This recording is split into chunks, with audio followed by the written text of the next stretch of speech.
Hello, assalamu alaikum, and welcome to another review. আজকে ICC champions trophy উদ্বোধনী match হলো, মাত্র শেষ হয়েছে কিছুক্ষণ আগে ম্যাচটা। Terrible performance by Pakistan. টসে জিতে পাকিস্তান প্রথমেই ডিফেন্সিভ অ্যাপ্রোচে যায়, প্রথমেই বোলিং করার সিদ্ধান্ত নেয়, আর নিউজিল্যান্ড স্কোর্ড 320 5 উইকেটের বিনিময়ে। প্রথমে একটু স্ট্রাগল করতেছিল তারা, নট স্ট্রাগল মানে ক্যালকুলেটিভলি খেলতেছিল। আমি আগে বলেছি অনেকগুলো ভিডিওতে যে নিউজিল্যান্ডের এই কিছু ইয়াং অ্যান্ড এক্সপিরিয়েন্স টিমের একটা কম্বিনেশন। সো জানি না এশিয়ান কন্ডিশনে তারা কিরকম খেলবে, বাট এই আগে ট্রাই নেশনের যে সিরিজটা তাদের জন্য অনেক অ্যাডভান্টেজ হয়েছে। এখান থেকে অনেক এক্সপিরিয়েন্স তারা গেইন করতে পারছে এবং মাঠের কন্ডিশন সম্বন্ধে একটা আইডিয়া নিতে পারছে, যেটা তারা চ্যাম্পিয়ন হয় পাকিস্তানকে বিট করে। So let's come to the match. 320 করে দুইটা সেঞ্চুরি হয়, উইলিয়াম সেঞ্চুরি করে এবং সাথে টম লেথামও সেঞ্চুরি করে। বিনিময়ে পাকিস্তান আসে ব্যাটিং করতে, 260 তে অল আউট হয় পাকিস্তান 47.4 ওভারে, 2 ওভারে 47.2 তে 60 রানের একটা বিগ উইন পায় নিউজিল্যান্ড এখান থেকে। এই গ্রুপে নিউজিল্যান্ড পাকিস্তানের সাথে আছে বাংলাদেশ এবং ইন্ডিয়া। সো 4টা টিম থেকে 2টা টিম যাবে। পাকিস্তানের জন্য এখন অনেক ডিফিকাল্ট হয়ে গেছে এই গ্রুপ থেকে বের হয়ে সেমিফাইনাল খেলা।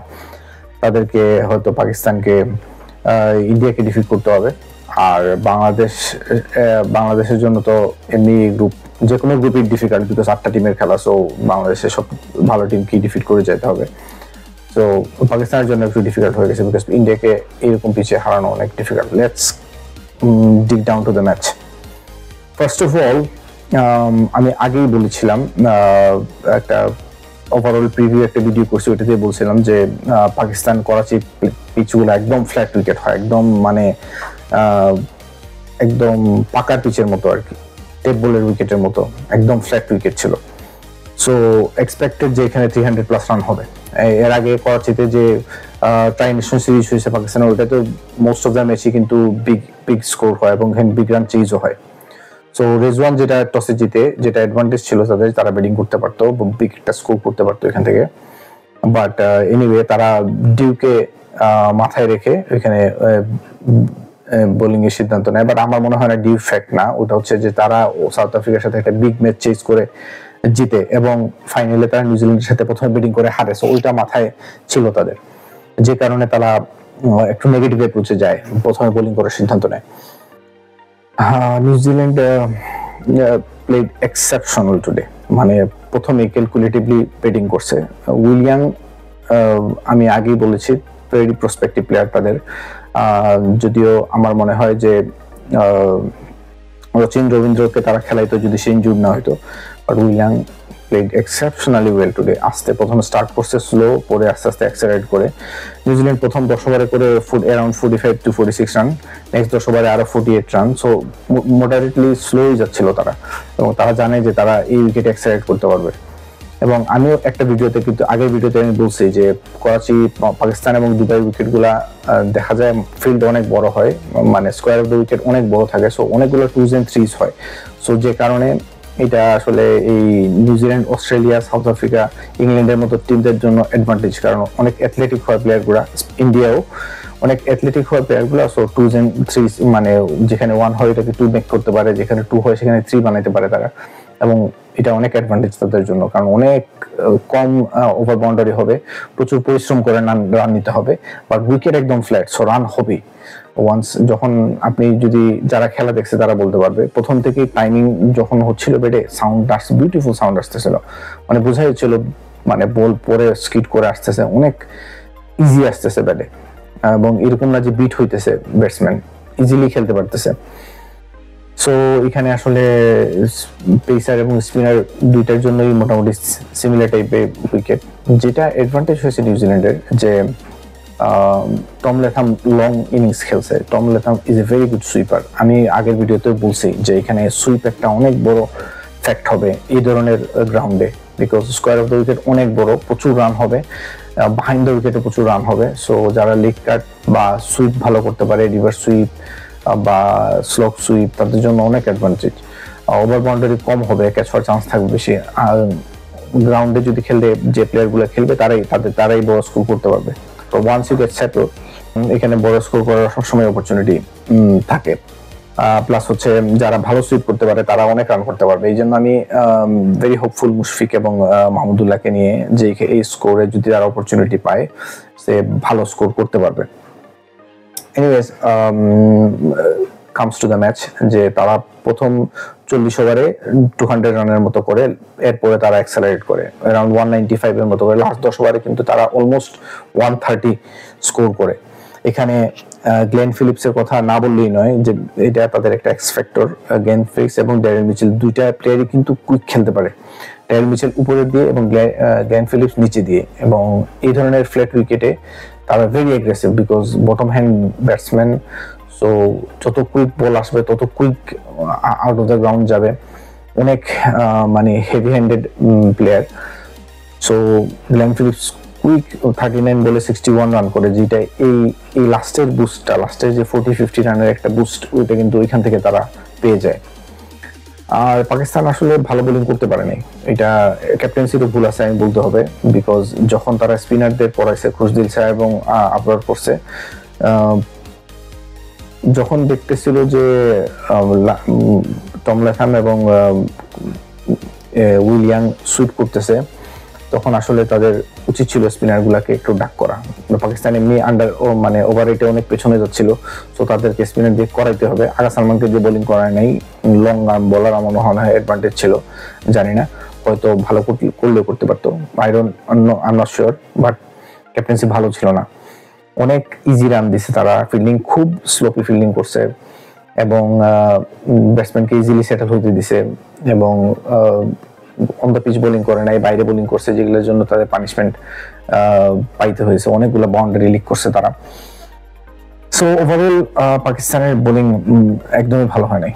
মানে টপ অর্ডার যে বোলারগুলো, শাহিন শাহ আফ্রিদি বলেন, নাসিম শাহ বলেন, যদিও নাসিম শাহ উইকেট পাইছে। রৌফ তো কখনোই আমার ফেভারিট বোলারের মধ্যে না, বিকজ সে অনেক স্কোর, ওয়াহাবিয়াস টাইপের বোলার, অনেক রান দেয়। এত রান দিলে আপনি আসলে মাঝে মাঝে খুব একটা ভালো স্পেল আসে, because he is quick. But এরকম উইকেটে এটা ডেডলি ফর রৌফ, বিকজ যত জুড়ে আসবে বল তত জুড়ে যাবে বাইরে। তো টেরিবল পারফরমেন্স বলতে হবে। পাকিস্তানের স্পিনও আমার কাছে খুব একটা সুবিধাজনক মনে হয় নাই। এই স্পিন অ্যাটাক নিয়ে বড় টুর্নামেন্ট বা এরকম বিগ টিমকে হারানো অনেক ডিফিকাল্ট। যাই হোক, তারপরেও 320 ইজ চেজেবল এই উইকেটে, বিকজ একদম ফ্ল্যাট উইকেট। আমি কোনো এক্সট্রা মুভমেন্টই দেখিনি। প্রথম নিউ বলে হয়তো 2-4 ওভার বা 5 ওভার পর্যন্ত একটু মুভমেন্ট করছে, এরপরে নিউজিল্যান্ডের বোলাররা কিন্তু প্রথম থেকেই দে স্টিক টু দ্য লাইন। প্রথম 2 পেসারকে দিয়ে টানা তারা 10 ওভার পর্যন্ত বোলিং করায়, ওইখানেই পাকিস্তান হেরে যায়। মানে এত নেগেটিভিটি ব্যাটিং, মানে এত মান্দাত্তার আমলের ব্যাটিং। আমার মনে হচ্ছে আমি 90s খেলা দেখতেছি। 10 ওভারে 21 রান 1 উইকেটে, এরকম মানে এটা রেকর্ড কিন্তু, যে কোনো হোম টিম নিজের দেশে প্রথম পাওয়ার প্লে 10 ওভারে কোনো ওডিআই 20 রান করছে বা 30 রানের নিচে করছে, এটা রেকর্ড। বিকজ হোম কন্ডিশন সবার জানা থাকে, যে নিজের হোম কন্ডিশনের অ্যাডভান্টেজ কিভাবে নিতে হয়, বা জানে যে হোম কন্ডিশনে কিরকম খেলতে হয়, বা করাচির মাঠে তারা রেগুলার খেলে, so they know how to accelerate the run. ওখানে কোনো মোমেন্টামই পায় নাই পাকিস্তান, প্রথম থেকেই টেরিবল ব্যাটিং। মানে এত ডেড ডিফেন্স, কোনো সিঙ্গেল আসতেছে না, ডাবল আসতেছে না, একদম পিচের মধ্যে রেখে দিতেছে বল, এরকম ব্যাটিং এখন চলেই না ওয়ার্ল্ড মডার্ন ক্রিকেটে। প্লাস হচ্ছে যেহেতু ফখর জামান ইনজুর্ড হয় ফিল্ডিংয়ে, তোমরা জানো যে তার কন্ডিশন কি, সে দাঁড়াইতে পারতেছে না, রানিং বিটুইন দ্য উইকেট করতে পারতেছে না। এই উইকেটে আপনাকে প্রচুর রানিং বিটুইন দ্য উইকেট করতে হবে।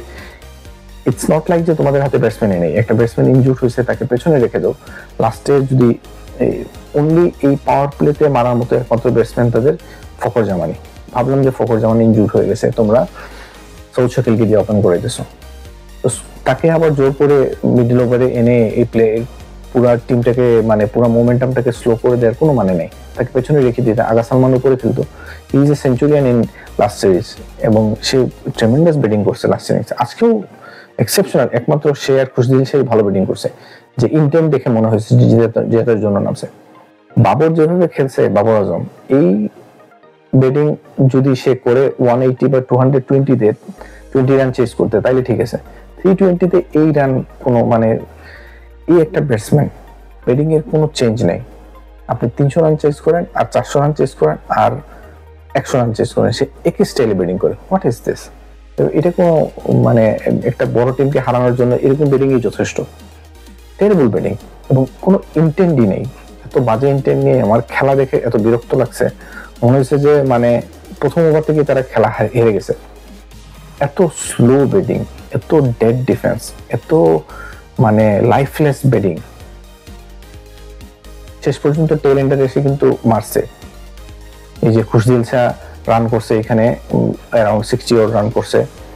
শাহিন আফ্রিদি এসেও মারছে, নাসিম শাহ এসেও মারছে, ইভেন হারিস স্টোভ এসে 3টে 6 মারছে। মানে pitch is nothing, it's not difficult pitch, it's a very easy pitch. Once you get going for a while, তারপরে পিচ ইজি হয়ে যায়। মানে 3-4 ওভার, তার মানে আমার না এরকম না যে 30 ওভার পর্যন্ত আমার খেলতে হবে তারপরে আমি স্টার্ট দিব। তো ম্যাচ আসলে পাকিস্তান প্রথমেই হেরে গেছে, প্রথম 10-12 ওভারেই ম্যাচ হাত থেকে চলে গেছে। তারপরে এটা মনে হয়েছে যে যদি মিরাকুলাস কিছু হয়, কেউ এসে 30 বলে 50-60 করে যায়, এরকম 2-3টা ব্যাটসম্যান বা ধরেন 40-45 বলে সেঞ্চুরি করে ফেলে, তাইলে খেলা জিতবে। তাও আগা সালমান ট্রাইড এবং ওইখান থেকেই রানটা এত এক্সেলারেট হয় এবং ওইখান থেকে একটা স্কোরে যায়। যখন আগা সালমান মারতেছিল তখনও বাবর স্লো খেলতেছিল, সে মোমেন্টাম নষ্ট করে দিতেছিল, যে কারণে ফোর্সফুলি আগা সালমানকে আরো বেশি এক্সেলারেট করতে হয়েছে। তো ওভারঅল এরকম টিম মানে এত বাজে ইন্টেন্ট, এত মানে মনে হয়েছে যে পার্সোনাল পারফরমেন্সের জন্য খেলতেছে প্লেয়ার গুলা, স্পেশালি বাবর আজম এবং রেজওয়ান। আই ডোন্ট নো, মানে রেজওয়ান ভালো সুইপ খেলে, সে আর একটু পেছনে খেলা উচিত ছিল আমার মতে, because he is a very good sweeper. Say slog এবং ইন ফ্রন্ট অফ যেরকম 3টা স্পিনারকে বোলিং করেছে নিউজিল্যান্ড, টানা 3টা স্পিনারকে দিয়ে প্রায় অলমোস্ট 22 ওভার তারা বোলিং করেছে। তখন রেজওয়ানের দরকার ছিল, তখন আগা সালমান এবং রেজওয়ান থাকলে ভালো একটা ইয়ে হইতে পারতো। বাট এনিওয়ে, আমি ভেরি ডিসঅ্যাপয়েন্টেড, স্পেশালি হোম গ্রাউন্ডে এত বাজে পারফরমেন্স করলে এরকম বড় টুর্নামেন্টে সার্ভাইভ করা যাবে না।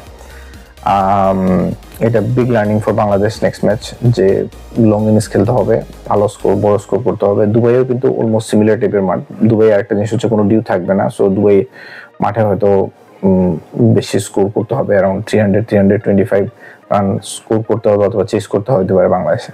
তাহলে হোপ যে পাকিস্তান এবং এখান থেকে কোথায় যায়। আর কালকে বাংলাদেশের ম্যাচ আছে, so hope for the best যে বাংলাদেশ এখান থেকে ভালো কিছু করবে কালকে এবং টুর্নামেন্টের এই গ্রুপটা আরেকটা ইন্টারেস্টিং হবে। সো সি ইউ টুমরো, কালকের ম্যাচ পরে আবার কথা হবে। ভালো থাকেন সবাই, আল্লাহ হাফেজ।